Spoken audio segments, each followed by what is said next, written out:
Cordial saludo. Mi nombre es Michelle Natalia Arias Rojas. Este es el video de la fase 5 que se trata de la información exógena del curso Impuestos Nacionales y Planeación Fiscal.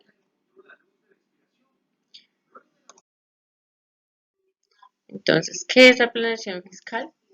Entonces, la planeación fiscal, o también llamados medios magnéticos, es toda aquella información en conjunto que se debe reportar a la DIAN. Es como toda la información de los movimientos de la empresa, las declaraciones, se tiene mucho en cuenta las declaraciones. En sí, esto se hace para que ellos tengan una visión clara y súper detallada de todos los movimientos que se hacen en la organización, con cada uno de los formatos que se tienen que llenar. Cada formato depende de la organización y de su función. ¿Cuál es el marco legal? El marco legal para la información exógena empieza por el estatuto tributario, en el cual señala quiénes son responsables, cuáles son los montos, eh, especificaciones súper detalladas de la ley colombiana. También tenemos para el año grabable 2021 la resolución 98 del 28 de octubre del 2020. Tenemos la resolución para el año grabable de 2020, la resolución 27 del 25 de marzo del 2020 y resolución 70 y anexos del 28 de octubre del 2019. También tenemos la resolución 11004 del 29 de octubre del 2018. ¿Para qué nos sirve esta información exógena? Esta es una herramienta útil para una organización, para una persona, ya que este requerimiento también es para personas naturales, siempre y cuando pues cumplan las condiciones y los requisitos para informar y hacer esos reportes. Entonces es una herramienta útil, digamos, primero que todo para la DIAN, que es como la encargada de verificar, digamos, de conocer los ingresos reales. Primero conocer los ingresos reales de una organización, porque va en detalle cada uno de los ítems, cuáles son los ingresos, de qué son esos ingresos, por qué son esos ingresos, si es de la actividad ordinaria o si es de otra especial. También le ayuda a identificar irregularidades con el pago del fisco, con todos los pagos de los impuestos, declaraciones que se realice. También sirve para realizar comparaciones con otras entidades. ¿Esto lo hace para qué? Porque yo hice una transacción con un tercero X. Entonces, lo mismo que tengo que tener yo en mi contabilidad y en mis registros, en mi contabilidad, por decirlo así, ese mismo tercero tiene que tener la misma información. Y hay casos donde cambia. Entonces ahí es donde empiezan a verificar dónde está el error y pues que obviamente lo corrigen. Sirve para ver que la contabilidad es exacta y precisa, porque pues uno como organización puede solicitar, digamos, esa información exógena y verificarla, o sea, para saber qué es lo que está bien en la organización o si están fallando en algo. Y también para el intercambio automático de información, pero esto es más interno de la DIAN, ya que nosotros pues no podemos tener la información de todas las organizaciones, no, es solamente la DIAN la que se encarga de eso.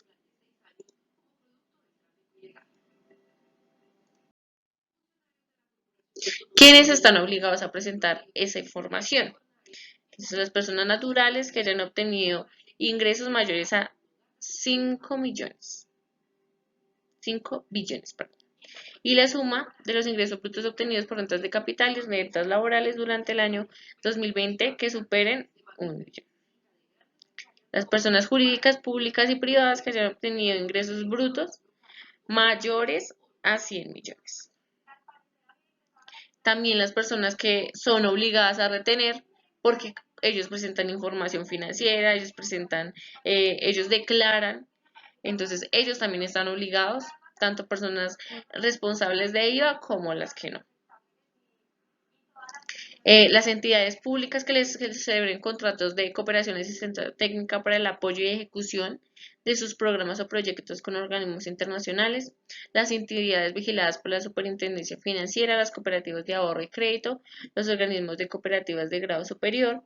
Esto quiere decir los bancos, las entidades financieras, más que todo, como que enmarca y las cooperativas, las bolsas de valores y los comisionistas de bolsa, establecimientos permanentes de personas naturales no residentes y de personas jurídicas y entidades extranjeras, otras empresas que celebren contratos, uniones temporales, administración delegada, consorcios y contrato de mandato y contratos de explotación.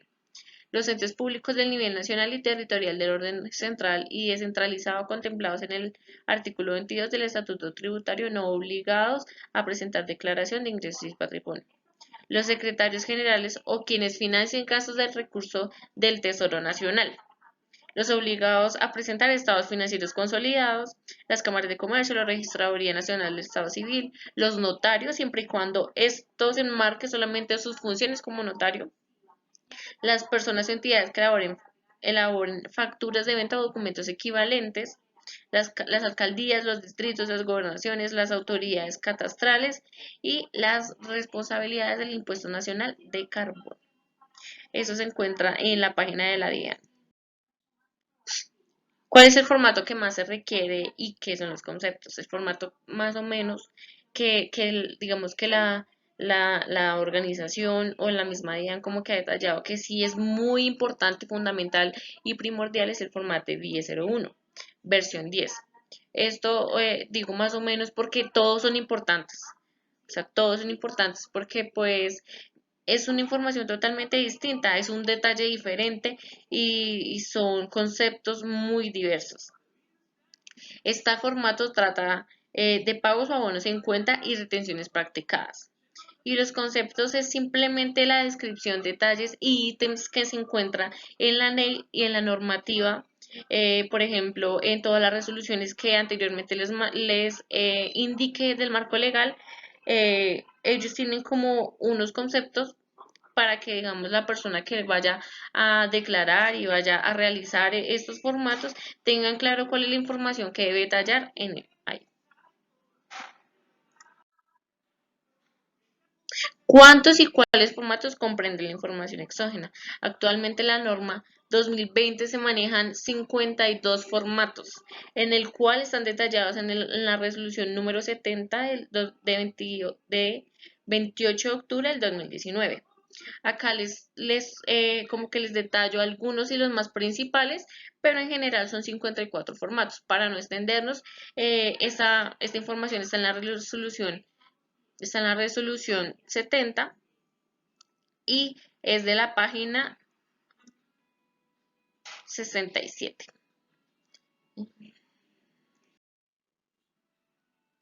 A partir de qué monto los contribuyentes están obligados a presentar esta información exógena y qué plazos ellos pueden presentar esta información.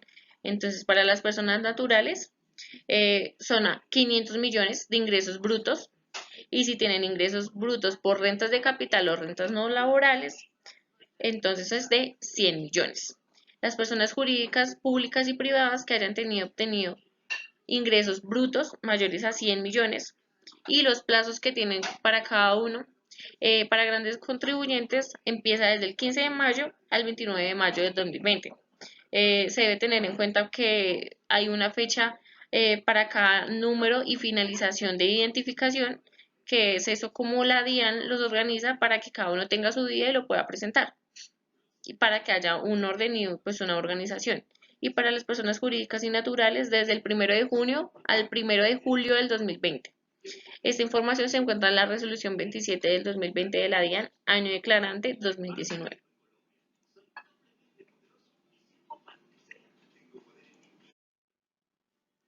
Entonces, ¿se genera alguna sanción por no presentar esta información? Sí. En el artículo 651 del Estatuto Tributario se encuentra identificados la sanción que puede presentar una persona por no presentar esta información. Dice que la multa no puede superar los 15 VTs, la cual está fija en los siguientes criterios que están aquí seleccionados como A, B y C. La primera condición es el 5% de las sumas respecto de las cuales no se suministró la información exigida. Entonces, aparte de que la persona tiene que pagar lo que no suministró, la información que ocultó eh, o omitió o se le olvidó, o sea, errores que no se pueden cometer, entonces aparte tiene que pagar un 5% del total. También el 4% de las sumas respecto de las cuales se suministró en forma errónea. La primera es porque no se presentó. La segunda es porque se suministró pero de forma errada. Y el 3% de las sumas respecto de las cuales se suministró de forma extemporánea. Tenemos el comparativo de la resolución 60 del 2017 en cuanto a la resolución 68 del 2016. Entonces, en la del 60 nos especifica que los llamados a reportar esta información son entidades públicas, privadas, personas naturales, jurídicas, entes públicos de nivel nacional, grupos económicos y empresariales. Pero para la 68, los únicos obligados a reportar esto son las entidades públicas y privadas que tengan proyectos con organismos internacionales. Entonces, eso fue lo que cambió. Ahora la vigente pues es la 60 del 2017. En la de 2016, en el segundo ítem decía entidades públicas y privadas que se ven en contratos, que se ven convenios, perdón, reportando información de forma anual. Se plasma en el formato 1159 versión 8. Y en el siguiente, entidades públicas y privadas que se en convenios, la información que se plasma de forma mensual debe ir soportada en el mismo formato, misma versión. En la resolución 68 se manejaban 63 anexos de formación. En el 60 se redujo a un 14 de anexos. Entonces, en el 68 no había como una especificación para las personas naturales, pero ahora las personas naturales sí pueden reportar por los ingresos brutos que reciban. El plazo no se extiende y se cumplen las fechas fijadas para ella misma. Y en la nueva se extienden los plazos para presentar la información exógena mediante resolución 16. Hay que tener en cuenta que también actualmente lo que hizo el gobierno nacional es expandir un poco el tiempo para presentar esta información debido a la pandemia. Y por último, en la resolución 68 del 2016 hubo implementación de la ley 1819 del 2016 y en la 60 ya hubo la amortización de la misma. Muchas gracias por su atención.